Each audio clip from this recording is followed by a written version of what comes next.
Welcome to the Bookworm Duo, where we explore a variety of books. Let's get started.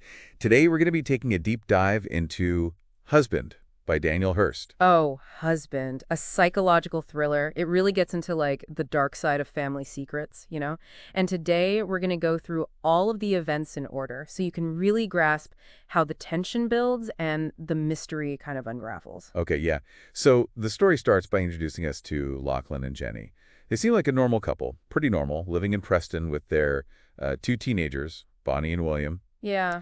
And everything seems pretty idyllic at first, right? Yeah. Jenny's portrayed as this content homemaker dedicated to her family. But there are these little hints that Lachlan isn't quite as happy. He's starting to feel restless and dissatisfied with his life. Right, and then he just drops this bombshell on the family, right? He wants to move back to his childhood home, this tiny, like, remote village called Carnfield. I mean, talk about a red flag, right? Yeah. What do you think was going on in Lachlan's head at this point? It's hard to say for sure, but I think there's this sense that he's running from something. Maybe he's hoping to find peace in this place where he grew up, or maybe he's trying to bury some unpleasant memories. Right. Well, whatever his reasons, the move doesn't exactly go to plan, right? Just as they're thinking about Carnfield, this true crime documentary pops up. Uh-huh. And guess what it's about? An unsolved murder that happened right there in Lachlan's hometown. The death of this 15-year-old girl named Paisley Hamilton. Right, and the timing couldn't be worse. It's like the past is coming back to haunt Lachlan. Right. He becomes incredibly agitated and secretive, especially when Bonnie gets obsessed with the case and wants to visit Carnfield. Yeah, his reaction is way over the top. It's almost like he's terrified of what they might find there. So to understand, like, what's eating Lachlan, the author takes us back in time to his teenage years in Carnfield. Yeah, we see him struggling with his parents, navigating this like intense friendship with a troubled classmate named Angus, and harboring these unspoken feelings for Paisley. Right, and it's during these flashbacks that we start to see the cracks in Lachlan's facade, right? Yes. He's jealous of Paisley's relationship with Angus, and he's prone to these, like, outbursts of anger. You can definitely sense that something bad is brewing. The tension really wraps up when Lachlan and Paisley have this confrontation in the woods. It ends in a shocking act of violence. And although the author doesn't explicitly say what happened, we're left to assume that Lachlan might have been involved in Paisley's death all those years ago. Talk about a game changer. Suddenly, Lachlan's desire to return to Carnfield seems a lot more sinister. Exactly. And despite his protests, the family ends up going on that trip. You can practically feel the dread building as they get closer to Carnfield. Lachlan is a nervous wreck. He's constantly looking over his shoulder. Right, and then, as if things couldn't get any worse, they have this car accident that forces them to stay in the village. It's like they're trapped in a nightmare. It's really clever how the author uses this accident to heighten the sense of claustrophobia and danger, right? Lachlan is forced to confront his past, literally running into people he hasn't seen in years, including Paisley's parents and his old friend Gerard. Yeah, those encounters are so unsettling. You can practically feel Lachlan sweating as he tries to keep his secrets buried. And meanwhile, Jenny is starting to notice that something is seriously off with her husband. She's picking up on his strange behavior, his evasiveness, and the way he clams up whenever anyone mentions Paisley. Her suspicions grow, and she becomes determined to uncover the truth. It's great how the author portrays Jenny as this intelligent, perceptive woman. She's not just a massive victim in all of this. She's actively trying to piece together the puzzle, and you can't help but root for her as she gets closer to the truth. And then things come to a head at the local pub. Angus, who has clearly been carrying a lot of baggage all these years, gets drunk and starts making accusations against Lachlan. It's like a bomb going off, and the truth starts to spill out. Yeah, that scene is so intense. It's the first time that the possibility of Lachlan's involvement in Paisley's death is openly discussed. Yeah. And it sends Lachlan spiraling. He knows that his carefully constructed facade is crumbling, and he becomes increasingly desperate and unpredictable. Right, this leads to the terrifying climax at a remote cabin by a loch.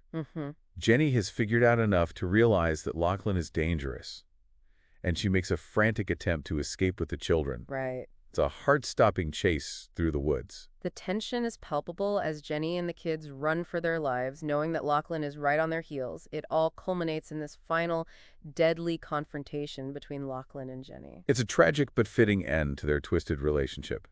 The author doesn't shy away from the brutality of Lachlan's actions, showing the devastating consequences of his choices. But the story doesn't end there. It delves into the aftermath of Lachlan's death, exploring the family's struggle to rebuild their lives and cope with the trauma they've experienced.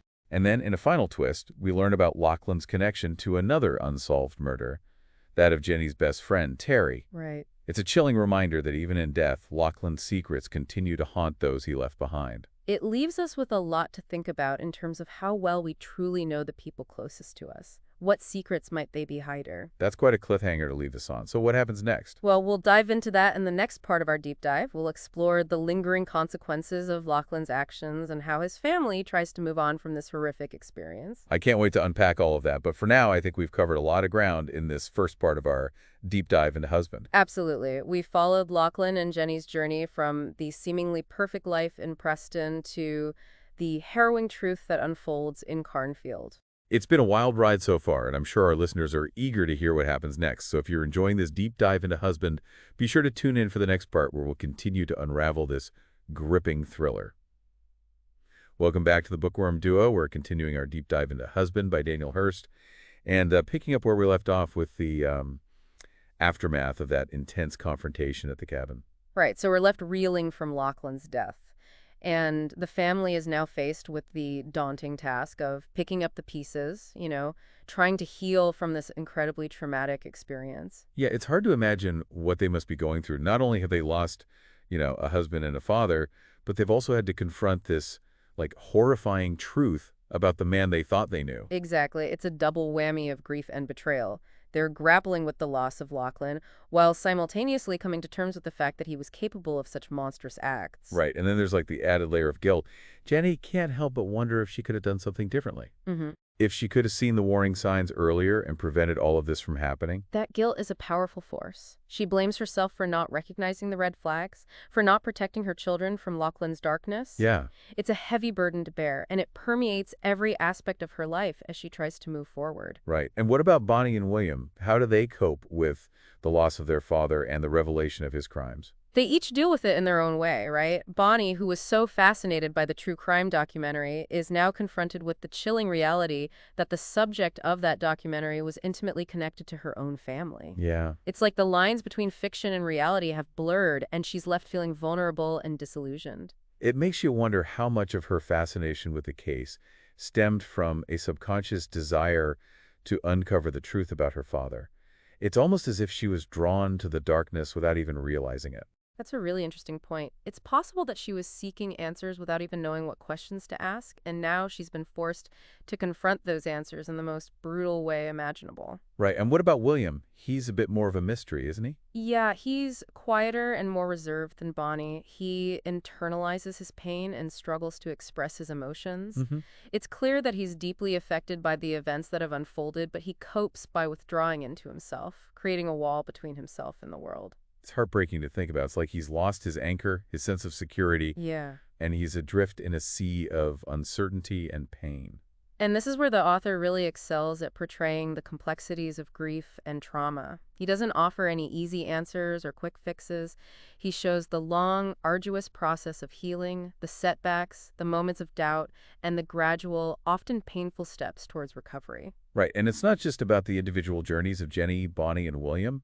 They're also dealing with the collective trauma as a family. Yeah. They have to find a way to communicate, to support each other, and to rebuild their lives together. Exactly. They're navigating uncharted territory, trying to find a new normal in the wake of such profound loss and betrayal. And they're doing it while under the intense scrutiny of the media and the public. Right. Lachlan's crimes have become a national sensation, and they can't escape the constant reminders of his actions. It's like they're living in a fishbowl, constantly being watched and judged. It must feel incredibly suffocating. And this adds another layer of complexity to their healing process. They have to grieve privately, while simultaneously dealing with the public's insatiable appetite for details about the case. It's a constant struggle to maintain some semblance of normalcy while their lives are being dissected and analyzed by strangers. It's a poignant reminder that even in the midst of personal tragedy, the world keeps spinning. Yeah. The media cycle turns on, hungry for the next sensational story, and the victims are often left to deal with the aftermath long after the headlines have faded. And that's what makes Husband so much more than just a thriller. It's a story about the human cost of violence, the ripple effects of trauma, and the long, arduous journey of healing. Right. But it's not all doom and gloom, right? There are also these glimmers of hope and resilience in the story. Absolutely. Jenny, despite her overwhelming grief and guilt, finds a strength she didn't know she possessed. Mm-hmm. She's determined to protect her children, to create a safe and stable environment for them, and to honor the memory of her best friend Terry by seeking justice for her murder. She's a remarkable character. She's been through hell and back, but she refuses to let the darkness consume her. She fights for her family, for her own sanity, and for the truth, no matter how painful it might be. And her resilience is contagious. Bonnie and William, inspired by their mother's strength, begin to confront their own demons. They take tentative steps towards healing, supporting each other, and finding solace in their shared experience. So even though Husband is this dark and twisty thriller, it also offers this message of hope and resilience. It shows that even in the face of unimaginable tragedy, it's possible to find strength, to heal, and to move forward. It's a testament to the enduring power of the human spirit, the capacity for love and forgiveness, and the importance of finding connection and support in the darkest of times. But the story doesn't end with a neat and tidy resolution, does it? There are still unanswered questions, lingering doubts, and the chilling realization that Lachlan's web of deceit might have extended further than anyone initially imagined. Right. The revelation that Lachlan was responsible for Terry's death adds a whole new layer of horror to the story. It raises questions about how well we truly know the people closest to us, how easily we can be deceived, and how the past can continue to haunt us even when we think we've escaped it. And then there's the fact that Lachlan's body was never recovered from the lock. It's like this little seed of doubt planted in the reader's mind, making us question whether he might still be out there somewhere. That's a brilliant touch by the author. It adds an element of ambiguity to an otherwise seemingly resolved conclusion. It's a reminder that some wounds never truly heal, and that the past can continue to exert its influence even after we think we've moved on. It's a chilling thought that leaves us with this, lingering sense of unease, wondering if Lachlan's story might not be over after all. So what are we left with at the end of this intense journey through Husband? Well, I think the book leaves us with more questions than answers. It challenges our assumptions about love, trust, and the nature of evil. It forces us to confront the dark undercurrents that can flow beneath the surface of seemingly ordinary lives. And it reminds us that the truth, however painful, is always worth pursuing.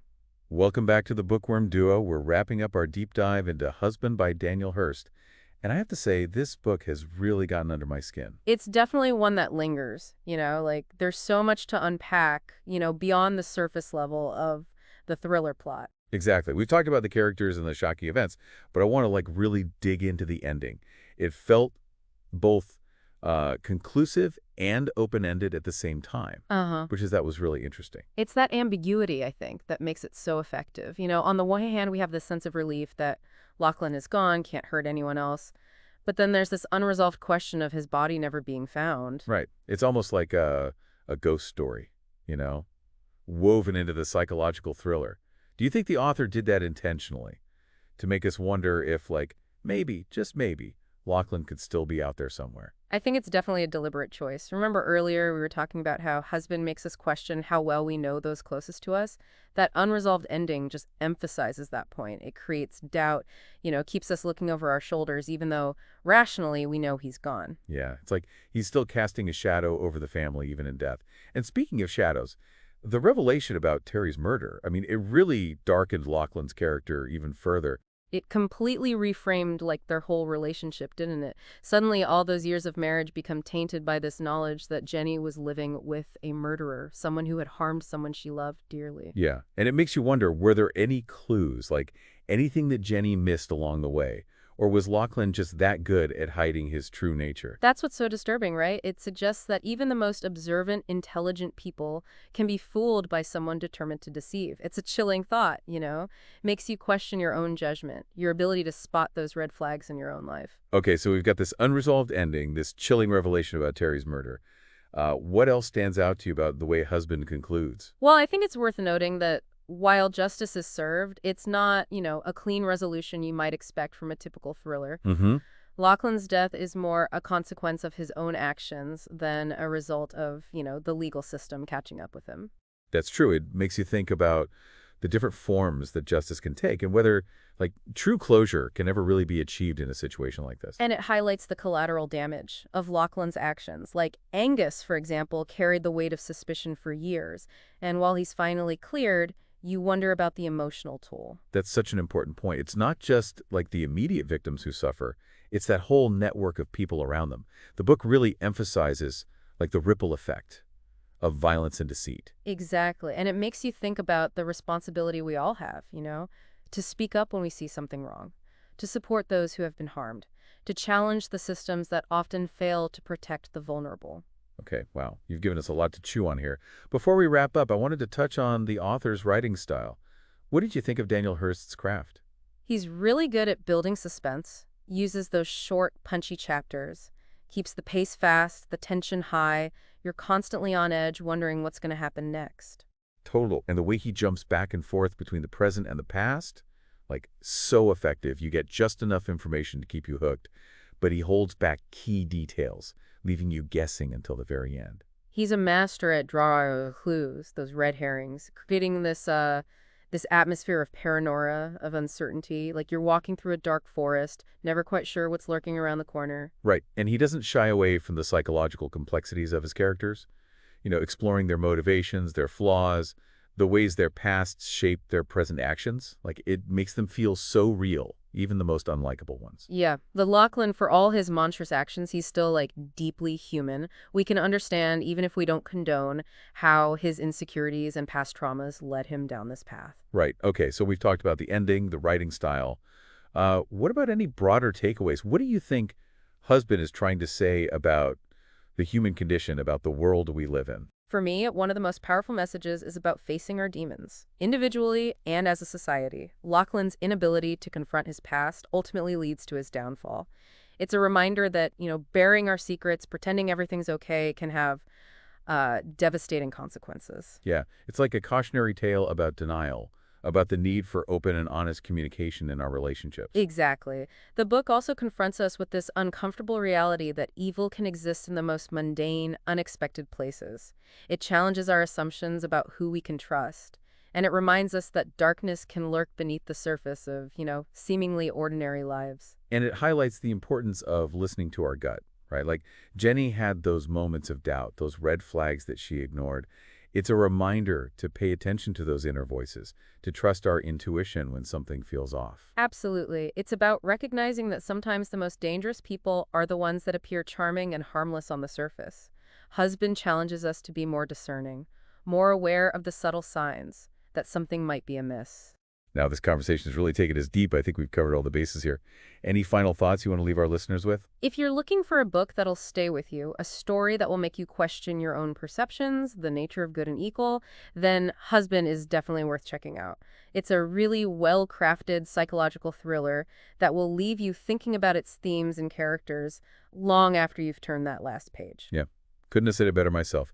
It's been a pleasure diving into this book with you. Thanks for joining us on this journey into the dark and twisted world of Husband. The pleasure was all mine. It's always fascinating to dissect a book like this and see what insights we can glean from its pages. And to all our listeners out there, if you enjoyed this deep dive, be sure to subscribe for more bookish adventures. Hit that like button, and don't forget to share the knowledge, spread the word.